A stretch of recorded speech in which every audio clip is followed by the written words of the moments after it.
challenging people's ideas about what it means to be one race or another by asking the question, can you guess my race? Now, before the show, this entire audience saw pictures of all three of the women that are on our stage right now, and they tried to identify these women by their race. 64% of our audience thinks Candace is mixed Hispanic and black. 77% of our audience thinks Adria is biracial, black, and white. 90% of our audience said that Marvell is biracial, black, and white. So, all of you guys, can you tell us what your race is? I am 100% African American. My mother is black, my father is black, so that makes me black. Okay. Adria? 100% black and proud. Okay. Marvell? I'm 100% African American. 100% African American. Okay.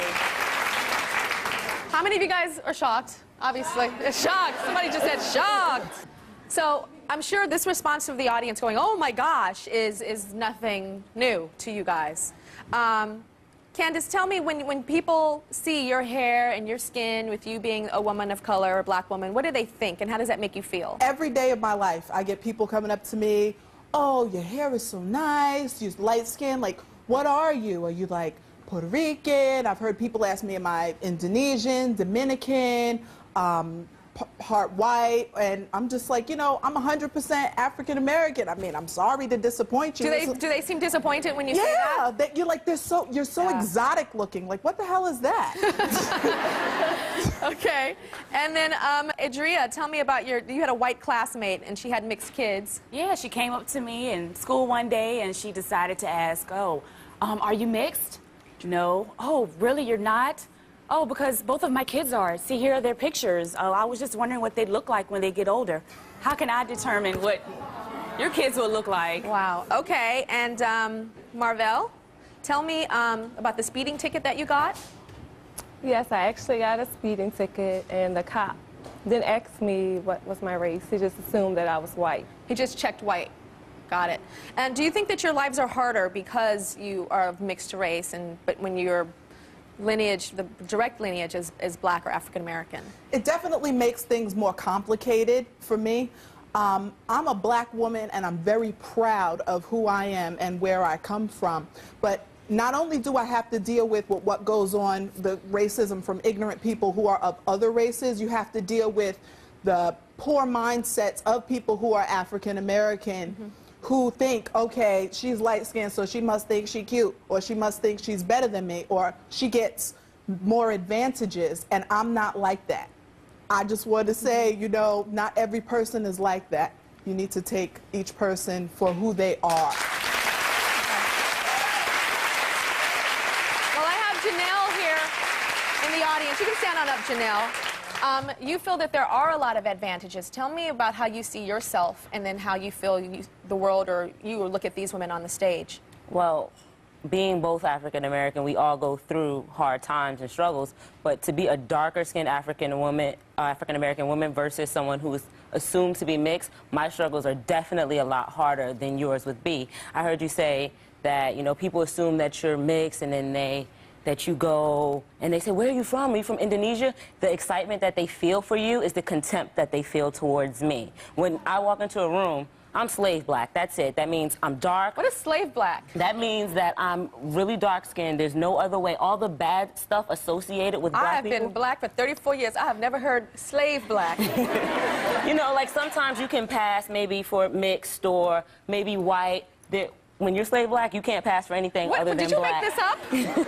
That's what it, yes. You made up slave black. Okay, because there were a lot of slaves of all different colors. Yes, there were, but when I say that, that's my expressing all the negative connotation. Like, you remember the field versus the house? Got it. I'm in the field. There's no way. But that's exactly the problem, the slave mentality, the connotation that being light or looking more like massa is better than a person who is darker skinned. Right. That's not my problem. That's society's problem. You can't change everybody, but you can change yourself when those girls and how you think of yourself. When those type of girls walk into a room, is there a contempt that you feel inside? It's not more of a contempt, but it's more of a there's always going to be, you guys have it a lot easier. And from the moment that we walk in to a room together, it's evident. When I look at TV, it's evident. You can identify with the people you see on a commercial. I can't 90% of the time. You can walk into a store and find hair products and makeup that works for you. I can't. When people walk up to me, are you from a different country? Are you maybe from, like, are you maybe Guyanese or something? No. Oh. Like, they're almost disappointed because I'm just black. Tell me about your issues that you had about you were ostracized so much and you wanted to be darker. Yeah, people picked on me that I wanted to be of a darker complexion because I felt like, oh, okay, well, if my skin was brown, I wouldn't get called mellow yellow, light bright. I wouldn't get, you know, oh, your hair is so nice. Oh, your skin is so light. I mean, that's not fair to automatically assume. Your hair is so nice. Have you ever been told, oh, you're pretty for a dark-skinned girl? And I've been told repeatedly. But have you ever been told by someone, oh, well, you know what, when I first met you, I didn't like you because of the color of your skin? Yes, we all have been told that one. But to have no friends because of something like that? Okay, but I know that when... And I'm talking about somebody of your complexion. We became friends later, but she said, oh, yeah, when I first saw you, I automatically didn't like you. That's not fair to me. You didn't even get a chance to get to know me. That's true, but that affects both of us. There are always going to be people who judge like that. I have a solution right here. Y'all got more in common than you think. Of course. Because you're on the opposite ends of the spectrum, right? It's like, it's this competition of, well, let me tell you how bad I have it. Well, let me tell you, I had to hike up mountains barefoot. And the next person is, well, I had to crawl on my knees and they bled. It's like, it's all pain. And you guys have more in common than you think. I'd rather, instead of you guys fighting across the stage, I want you to go up on the stage. And in the commercial break, talk about those common mistakes and start with the commonalities that you guys have. And I think this is a lot of black folks are watching this right now.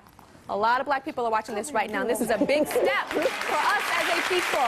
We'll be right back.